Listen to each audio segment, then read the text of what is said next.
रुपाली चाकणकर आज एसआयटी चौकशीसाठी हजर राहणार नसल्याची माहिती आहे। खरात प्रकरणात चौकशीसाठी एसआयटीचं चाकणकरांना समन्स गेलाय। चौकशीला न जाण्याचं कारण अद्याप अस्पष्ट आहे। खराचे पाय धुतानाचे व्हिडिओ व्हायरल झाल्यानंतर चाकणकर विरोधकांच्या निशाणावर होत्या। इतकंच नाही तर खराच्या एका ट्रस्टवर सुद्धा चाकणकरांना सदस्य म्हणून त्या होत्या। विरोधकांच्या दबावानंतर चाकणकरांनी राज्य महिला आयोग आणि पक्षातील महिला प्रदेशाध्यक्षपदाचा राजीनामा दिला आहे। खराचा शालार्थ आयडी घोटाळ्यात सहभाग असल्याची माहिती समोर येते। खरातनं भावाला शालार्थ आयडी मिळवून दिल्याची माहिती आहे। 2022ला केसरकर शिक्षण मंत्री असताना हा आयडी मिळवून दिल्याची माहिती आहे। केसरकरांनी मध्यस्थी करत आयडी मिळवून दिल्याची शिक्षण विभागातही जोरदार चर्चा आहे। खराचा भाऊ दिलीप खरात सिन्नर तालुक्यातील बारागाव पिंपरी गावातील new English school and junior कॉलेजमध्ये शिक्षक म्हणून कार्यरत आहे। अशोक खरातनं आपलं राजकीय वजन वापरत शिक्षण विभागातील अनेक फाईल्स पास केल्याचीही चर्चा ऐकायला मिळते। आयडी घोटाळा असं करता येत नाही, तुम्हाला असं करता येत नाही। असं काही असेल ना तर निश्चित त्याच्यावर गुन्हा नोंद होईल ना।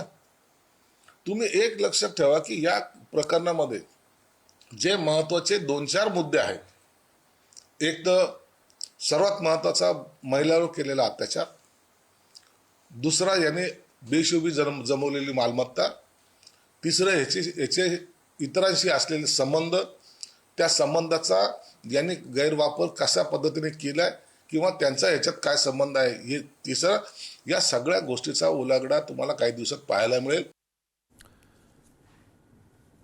आपले प्रतिनिधी आणि सहकारी किरण ताजणे नाशिकहून आणि ज्ञानेश्वर पुण्याहून आपल्या सोबत आहेत। पहिल्यांदा किरणकडे जाऊयात। किरण, नवीन खुलासे येत आहेत। नाशिक मधल्या या बाबाचे संबंध थेट शिक्षण विभागापर्यंत पसरले होते, काय अधिक माहिती आहे? प्रसन्न सर, खरं तर सुरुवातीपासूनच दीपक केसरकर आणि त्यासोबतच रुपाली चाकणकर आणि अशोक खरात यांचे एकत्रितचे जे फोटो सोशल मीडियावर व्हायरल झालेले होते, त्यावरून राजकीय आरोप प्रत्यारोप सुरू होते। त्या सगळ्या संदर्भामध्ये केसरकर यांनी खुलासा देखील केलेला होता की फक्त दर्शनापुरतच खरातचा आणि त्याचा संबंध आलेला आहे। मात्र आता सध्याच्या घडीला जी सूत्रांकडनं माहिती मिळते त्यामध्ये अतिशय धक्कादायक बाबी समोर येत आहे। राज्यामध्ये गाजत असलेला शालार्थ आयडी घोटाळ्याची एका बाजूला व्याप्ती वाढत असताना दुसऱ्या बाजूला खरातचा त्याच्याशी संबंध आहे का, असा देखील एक संशय या निमित्तानं उपस्थित केला जातोय। महत्वाची बाब म्हणजे आपल्या स्वतःच्याच भावाला शालार्थ आयडी मिळवून देण्यामध्ये खरातनं या सगळ्या संबंधी केसरकरांशी काही या सगळ्या दरम्यान व्यवहार केलाय का, अशा स्वरूपाचा देखील एक तर्क लावला जातोय। महत्वाची बाब म्हणजे दिलीप खरात हा अशोक खरातचा जो भाऊ आहे तो सध्या बारगाव पिंपरी येथे असलेल्या न्यू इंग्लिश स्कूल आणि ज्युनियर कॉलेजमध्ये तो शिक्षक आहेत। गेल्या अनेक वर्षांपासूनचा तो शिक्षक म्हणून काम करतोय। मात्र यामध्ये एक महत्वाची बाब अशी आहे की 2022 मध्ये शिक्षण मंत्री म्हणून दीपक केसरकर हे कार्यरत होते। मंत्रिपदाचा त्यांच्याकडे संपूर्ण खात्याचा पदभार होता आणि त्याच काळामध्ये त्याला शालार्थ आयडी मिळवून दिलाय, अशा देखील एक संशय या निमित्तानं उपस्थित केला जातोय। आणि त्यावरनं या संपूर्ण शालार्थ आयडी प्रकरणामध्ये केसरकरांचा रोल आहे अशा स्वरूपाचा एक सूत्रांकडनं जी माहिती मिळते त्या सगळ्या संदर्भाने देखील चौकशी केली जाणार असल्याची माहिती मिळते। त्यामुळे खरातचा पाय आणखी खोलात जाण्याचे चिन्ह या सगळ्या निमित्तानं दिसत आहे। सध्याच्या घडीला एसआयटीच्या रडारवर खरात आहे। गेल्या 12 दिवसांपासून त्याची कसून चौकशी केली जाते। मोबाईलचा डेटा रिकव्हर झाल्यानंतर काही कोडवर्ड त्यानं सगळ्या या निमित्तानं ठेवलेले होते। अनेकांची नावं कोडच्या माध्यमातून त्याने सेव्ह केल्याची माहिती आहे आणि त्या सगळ्या अनुषंगाने तपास केला जात असताना आता तो तपास नव्या वळणावर जाण्याची देखील शक्यता वर्तवली जाते। त्यामुळे येत्या काळातला जो तपास आहे त्याकडे बघणं महत्त्वाचं असणार आहे। धन्यवाद किरण, तुम्ही दिलेल्या माहितीबद्दल। दरम्यान नाशिकच्या या स्वयंघोषित कॅप्टन खरात प्रकरणात सामाजिक कार्यकर्त्या तृप्ती देसाईंनी विधान परिषदेच्या उपसभापती नीलम गोरेंवर गंभीर आरोप केले। नीलम गोरे या गेल्या 5 ते 6 वर्षांपासून अशोक खरातच्या संपर्कात होत्या आणि मंत्रिपद मिळावं म्हणून त्याला भेटत होत्या, असा खळबळजनक दावा देसाईंनी केलाय। नाशिकच्या कॉलेज रोड येथील अशोक खरातच्या ऑफिसमध्ये नीलम गोरे जात होत्या, असाही आरोप देसाईंनी केला। नीलमताई गोरे या ज्या आहेत त्या 6 ते 7 वर्षापासून अशोक खरातच्या भक्त आहेत आणि अशोक खरातला जे आहे ते आमदारकी मिळावी म्हणूनही त्या कॉलेज रोडच्या ऑफिसमध्ये भेटायला गेलेल्या होत्या। आणि कोरोनाच्या काळाच्या आधी जे आहे ते एक्सप्रेस इन नावाचं जे नाशिकमध्ये पाथर्डी फाट्याला हॉटेल आहे, तर तिथे नीलम गोरे मुक्कामाला होत्या आणि त्या मुक्कामाला असताना अशोक खरात एक्सप्रेस इन नावाच्या हॉटेलमध्ये नीलम गोरे यांना त्यांचं भविष्य सांगण्यासाठी भेटायला गेलेला होता। अशोक खरातला भेटायला मोठी रांग असायची, वेगवेगळे अगदी प्रशासकीय अधिकारी, IAS IPS अधिकारी, अनेक उद्योजक जे आहेत ते त्याला ऑफिसमध्ये भेटायला जायचे. पण मग अशोक खरात जे आहे ते नीलम गोरेंना भेटायला जे गेले, ते नीलम गोरेंना भेटण्यासाठी कशासाठी गेले?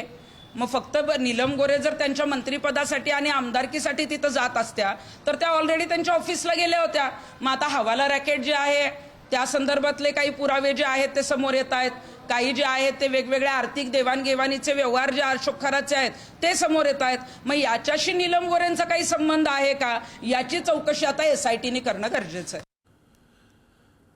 गंभीर आरोप केलेला आहे तृप्ती देसाई यांनी, आणि त्या बाबतीत जाऊयात बोलायला. आपले पुण्याचे प्रतिनिधी ज्ञानेश्वर आपल्यासोबत आहेत. ज्ञानेश्वर, फार गंभीर आरोप केलेले आहेत. स्वतः नीलम गोरे या अनेक वर्ष स्त्रीवादी चळवळीत राहिलेल्या आहेत, त्या संविधानिक पदावर आहेत, आणि अशावेळी हा आरोप केला जातोय.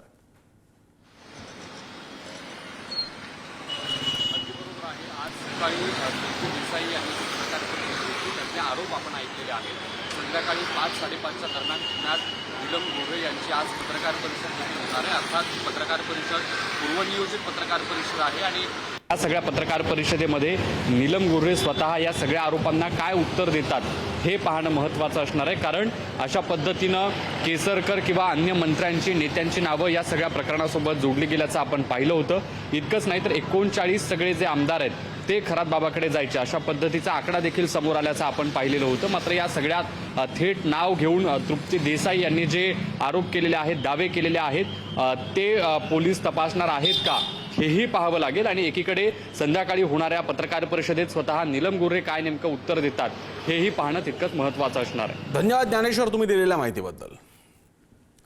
भोंदू अशोक खरात याच्या सिन्नर तालुक्यातल्या मिरगाव इथल्या ईशान्येश्वर देवस्थानाबाबतीत पुन्हा चर्चा सुरू झाली आहे. पर्यटन स्थळांच्या यादीत हे स्थळ नाहीये, तरीही त्याला निधी मात्र मंजूर झाला. साधा सुद्धा नाही, 1.25 कोटीच्या घरातला हा निधी आहे. 1,05,00,000 निधी वितरित झालाय. प्रादेशिक पर्यटन विकास योजनेतून 2018 मध्ये हा निधी देण्याचा प्रस्ताव कुणाचा होता, शिफारस कुणाची होती, हे मंदिर एक पर्यटन स्थळ आहे का, याची कोणतीही माहिती उपलब्ध नाही. प्रशासनाकडे संबंधित कागदपत्रांची स्पष्ट माहिती नसल्याचं समोर आलंय. देवस्थान निधीचा प्रस्ताव अचानक गायब झाल्याची चर्चा आहे. राजकीय हस्तक्षेपातून निधी मिळाल्याचा संशय असून निधी मंजुरी प्रक्रियेवर आता गंभीर प्रश्नचिन्ह उपस्थित झाले. भोंदू अशोक खरातच्या मोबाईलमध्ये धक्कादायक माहिती आहे असंही कळत आहे. 2,500 अधिक महत्वाच्या VIP नंबरसाठी कोडवर्डचा वापर करण्यात आला. नंबर कोडमध्ये सेव्ह केल्यानं तपास यंत्रणांसमोर मोठं आव्हान आहे, कारण हा कोड फक्त खरातच सांगू शकतो. पीडित महिलांशी तो दुसऱ्या मोबाईलवरून संपर्क केल्याचाही संशय. मोबाईलमधील डेटावरून तपास अधिक गतीनं सुरू आहे. काही राजकीय कनेक्शनची शक्यता आहे. तपास यंत्रणा याची पडताळणी करत आहे. खराचे 2 मोबाईल जप्त झाले असून डेटा रिकव्हरीची प्रक्रियाही सुरू झाली आहे. ऑफिस बॉय नीरज जाधवच्या मोबाईलचीही चौकशी होणार आहे आणि संपर्क क्रमांक एकमेकांशी जोडलेले आहेत का याची तपासणी होईल. या तपासातून धक्कादायक माहिती समोर येण्याची शक्यता आहे.